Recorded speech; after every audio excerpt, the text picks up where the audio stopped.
So it's pretty safe to say that Dispatch has been taking over the world recently. Stating the fact that it was originally just supposed to be another Telltale copycat, it really decided to become its own thing. And fast forward just a few weeks later, it's becoming one of the biggest games on the planet. With most of the reviews nowadays being over 9.5 to around 10s, it's no doubt that Dispatch is really going to be a Game of the Year contender. And the fact that it even got nominated just a couple of months after it got released, which is absolutely unreal considering it only got released last month, and the Game Awards are only just around the corner in December, it's truly one hell of an achievement. Dispatch really does take a lot of pages out of Telltale's book as far as storytelling goes. Like, they have so much good stuff here, it's actually incredible. While most Telltale projects always said that the choices did matter in those games, where even when you tried to pick the right option in the Telltale games such as The Walking Dead, Lee still died at the end of the game. Whereas in Dispatch it feels completely different. Every single option and choice you make feels like it has a dramatic impact on the end of the game, especially when you face Shroud for the very last time. And that is simply what Dispatch does better than any other Telltale game before. It just makes it so much easier to just choose these options and get various different endings, and it is very satisfying to do so.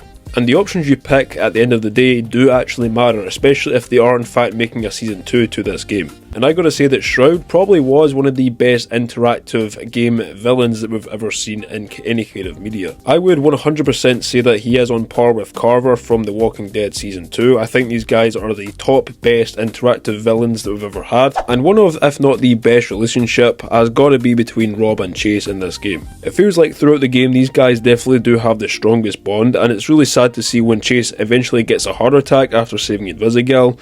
It just has that much more weight to it, and you can tell that Rob is absolutely devastated. But thankfully he doesn't die and actually absorbs Blazer's powers at the end, which is always good to see. And he's probably going to show up in this Season 2. Hopefully there's going to be a little bit more of him using his powers, and yeah, hopefully he gets a little bit more to do with rather than just being sat behind a desk with Robert the whole time. But the Dispatch final battle was really where it hit the spot for me. This was one of the, if not one of the biggest interactive game final boss fights I have ever seen in my life. And when you compare this fight to Avengers Endgame, it really is kind of pen on paper. It looks almost kind of identical, just with various different characters. And it is great to see that every character that you have bonded with up until this point has some time to shine. By far one of the best moments was definitely Chase coming back and getting his powers back fully healthy, and especially when seeing Mandy for the first time outside of her blonde blazer outfit.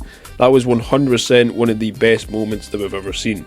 And it showed the dynamic between these two characters. They were showing that he had truth, and also Mandy was also hiding something that she had from the team for quite a long time. And even seeing the team come together and just take out Shroud was probably one of the most satisfying moments, despite how much of a terrible person that Shroud actually was in this game. And because you had relationships with all these characters throughout the games and throughout the episode, it just felt way more personal to take out a very bad villain. And there are some great parallels between the final battle and episode 1, such as Robert suiting up as Mecha Man for another last time and seeing the same kind of shots that they did in episode 1. It feels like they've already done it before, and it was clear that they were just trying to do a throwback to the very first episode.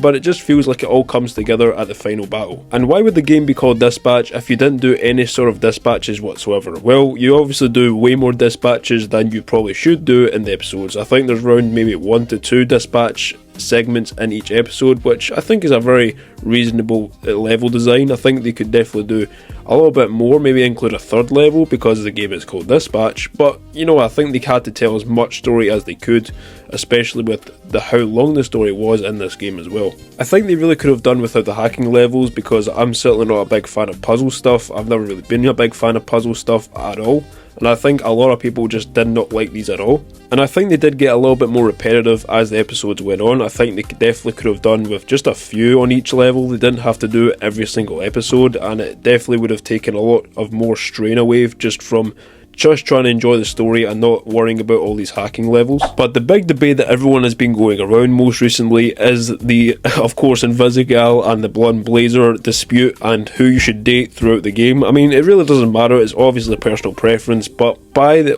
my standards and what I'm trying to say throughout this gameplay and what I've chosen, is that Blonde Blazer will always be the definitive choice. She is always usually there. Invisigal is often going to turn evil anyway if you do go down that path 90% of the time. And the game even kind of shows you that Blonde Blazer is the one that you should be choosing nonetheless. They even sit on a car, they have a beer together, and Visigal is probably made to be evil in the first place, so I think if you're going for either or, you should definitely just go for the Blonde Blazer options. But there also obviously is a lot of different ways that you can do it. There's like, you cannot make any romance at all. You can obviously sauce up the other, you can sauce up the other. It doesn't really matter, in my opinion. I think it's a very stupid, dumb argument, and it's really up to you. But that is really what a prime example of what Dispatch could do, what Telltale really couldn't do. I certainly wouldn't say that Telltale always lied about the adapted to the choices that you make, but the choices always ended up with the same kind of ending in the first place. Whereas Dispatch, you have multiple endings if you're doing things differently. And I believe in this case they really just tried to improve the formula as much as possible. In my eyes, they genuinely did exceed on that behalf. And even going to show that everyone wants a season 2 already is really just showing what this game has possibly been able to do in just the span of a month, which is absolutely unreal. I can't really think of any other video game that has managed to capture this much impact on a lot of people. And the successes just keep on piling on for AdHoc, as they are going to be planning on making way more new stuff in the future. And thanks to Dispatch, they are really showcasing what it actually truly means to be a great development studio. But I think everyone at this moment in time is just waiting for Dispatch Season 2.